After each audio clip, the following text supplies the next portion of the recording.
I am your friend, Dr. Charles Apoki. I want to talk about the sardines and the sharks, or whales, if you like.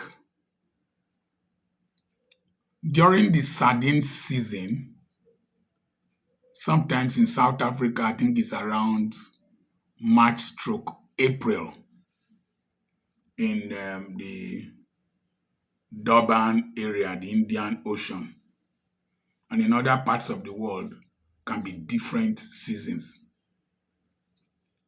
The sardines migrate as a school of sardines, large mass of sardines. They move in a group and they move in unison. Researchers have shown that by the sides of the sardines, there is a sensor. When one sardine moves in one direction, all the other sardines will follow. And then they move like a large mass. Human beings and eagles and baboons have binocular vision. That is, they can use the two eyes to look at an object and be able to determine a three-dimensional image of that object, height, width, and then depth. But sharks and even whales have uniocular vision. They see with one eye at a time. And so when these sardines are coming as a mass, when the shark looks at the sardine with one eye, it sees a large school of sardines moving in unison. And then it will start to wonder, which new creature is in this ocean that I don't know? And it will shift away. Then there are some over-sabi sardines. They will, when the large mass is moving in one direction, a group of over-sabi sardines, they will move in another direction. And when the rays of the sun shine through that opening, the sharks and the whales will know that this is not a new creature. And so to go there, particularly the whale, and gulp a whole mass of sardines and feed on them, and the sardines will be depleted. So that is how nations are.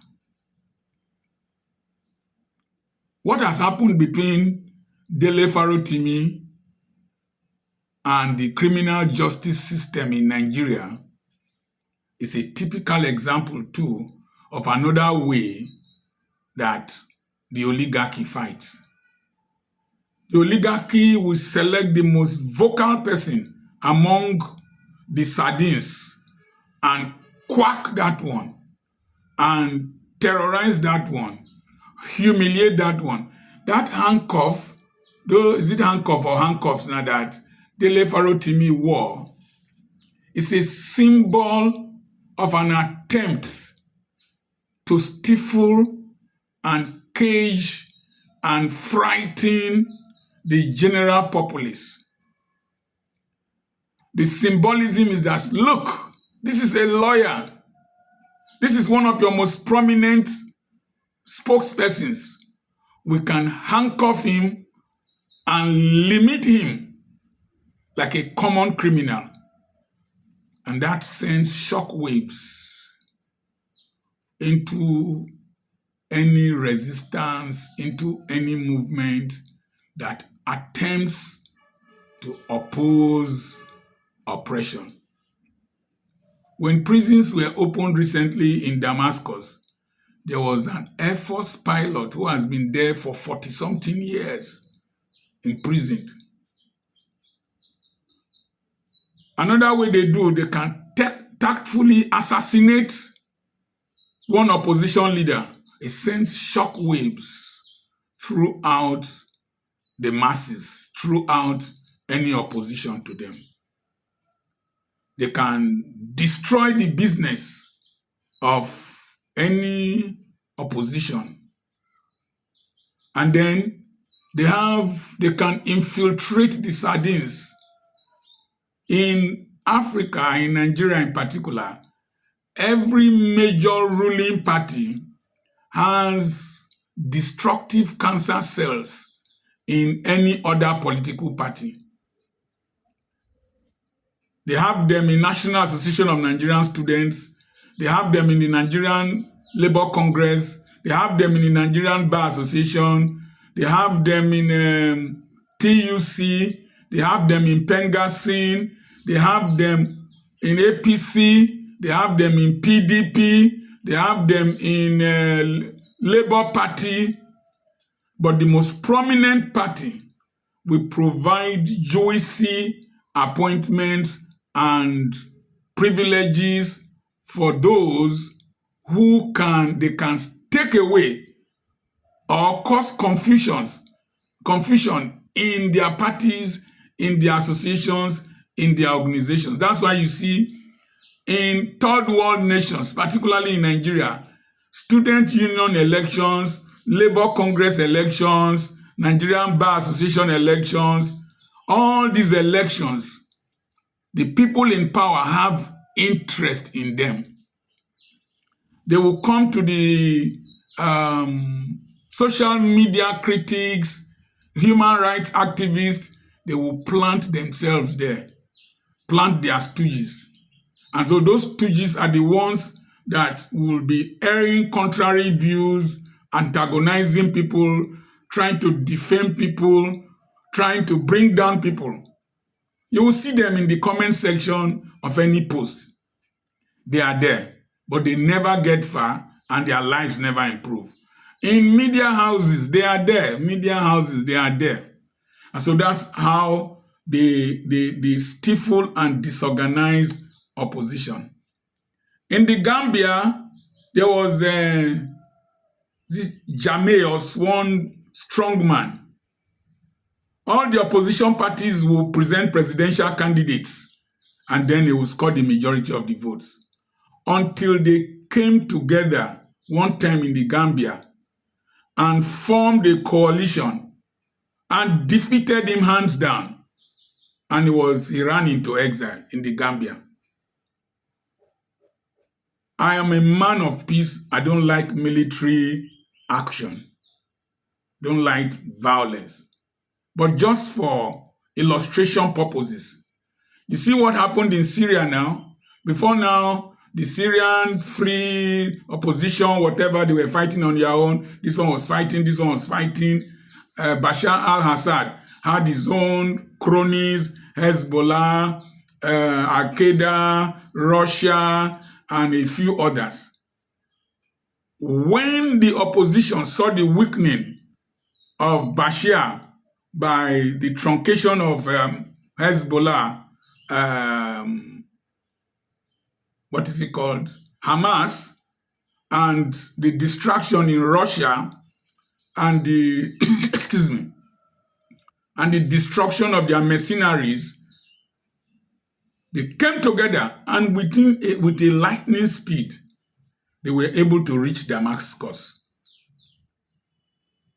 They were supported by Turkey, most probably the United States, and Assad fled. That portends a grave warning to Nigeria. Let us take all these small portions of resistance in the north very seriously. Let us not treat them with kid gloves. Let the Nigerian military crush those people very quickly. We are treating them with kid gloves. I said this long time ago. But let me come back to the civil area where change can take place without violence. I want to thank Omoyele Sowore. He has been a unifying force in trying to bring leadership to order. He contested against Peter Obi, who Farotimi is a spokesman for the obedience. But when Dele Farotimi was arrested, he was out. He was the one who phoned the Ekiti Commissioner of Police. And he's been galvanizing action to demand for the release of Dele Farotimi. He didn't care whether they're in different political parties. The same thing with Deji Ayonju. The same thing with Very Dark Man. The same thing with Aisha Yesufu. The same thing with several other people in social media who crave for a better Nigeria. The same thing for Nigerians in the diaspora. The same thing with some lawyers who crave for a better Nigeria. It is this when you whisper, no person hears you. Even if you scream alone, no person hears you.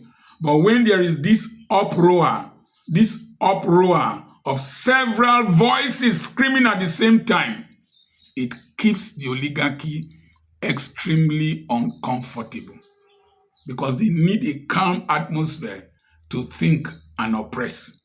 That's why where they live is usually very reclusive and quiet. The schools they send their children to, sparsely populated schools, they don't care paying the high school fees so that only a few people can be in class with their children. Exclusivity and quietness and peace is very essential for the sharks to eat the sardines. But when the sardines stay together and act together, it frightens the shark and frightens the whales. I have seen baboons. A lion wanted to eat a baboon in the savannah. All the baboons came, jumped on the lion. It fled. I've seen where bulls, what are they called now? Buffaloes, came together and attacked a lion, and the lion fled. Attacked a cheetah, and the cheetah fled. It is unity of purpose that the oligarchy fears a lot. That's why they will say rotational presidency, north, south. Once they bring north, south, they use geography to deceive you, but hunger knows no geography, poverty knows no geography, oppression knows no geography, sickness knows no geography, petroleum product prices knows no geography, poor salaries know no geography in this country. The poverty is all over. They will use north, south, Christian, Muslim to deceive you.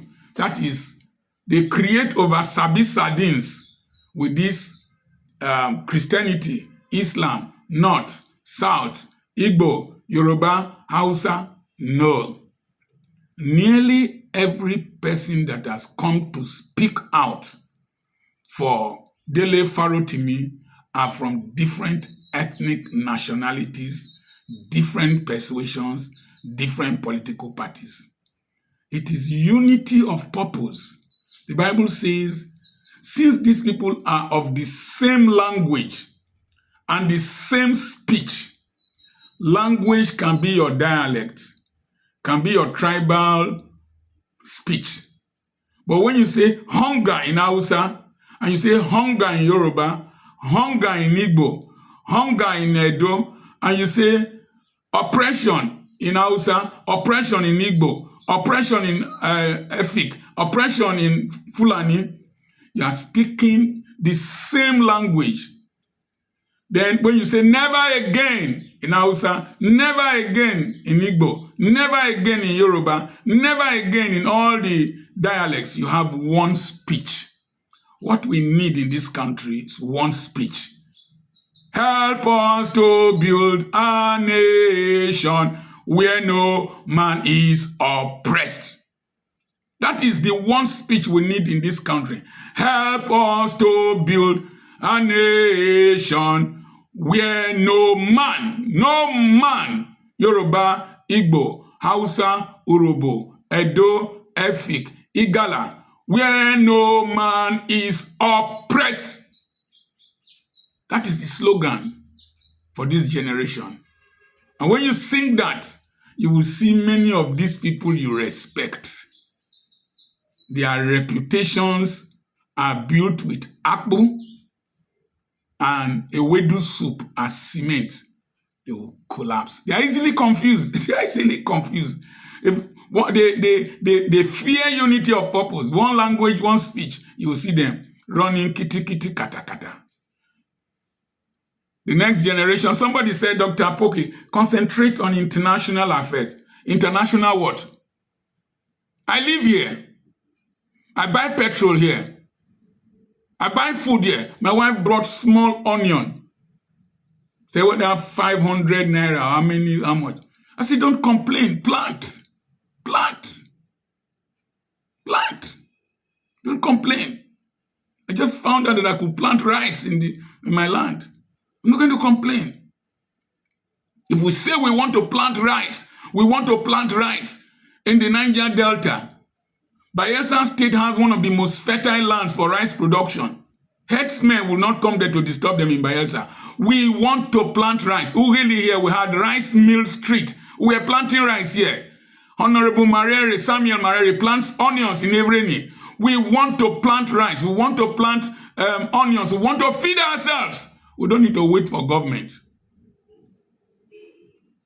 They won't be using 25 kg of rice to bribe you. Help us to build a nation where no man is oppressed.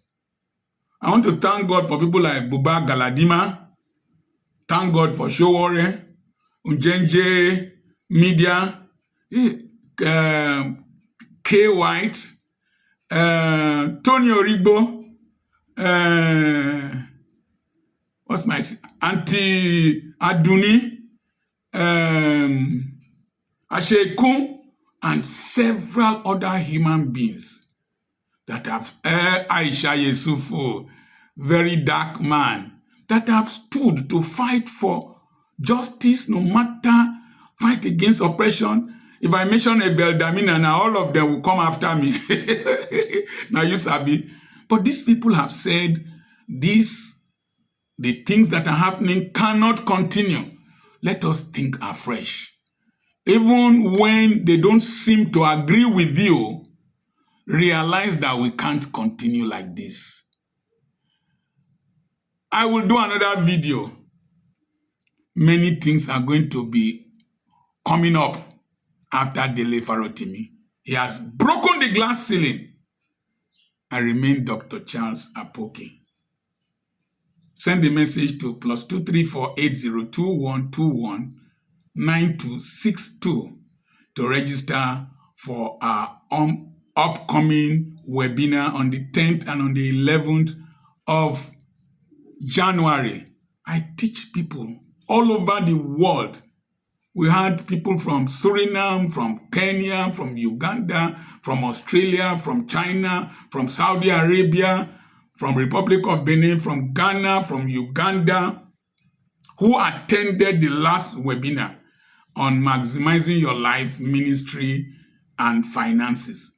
The one of January promises to be very awesome, hitting the ground running financially in 2025. Remember the number to send a message to is +234 80 21 21 92 62. We have properties for sale. Contact that same number. God bless you.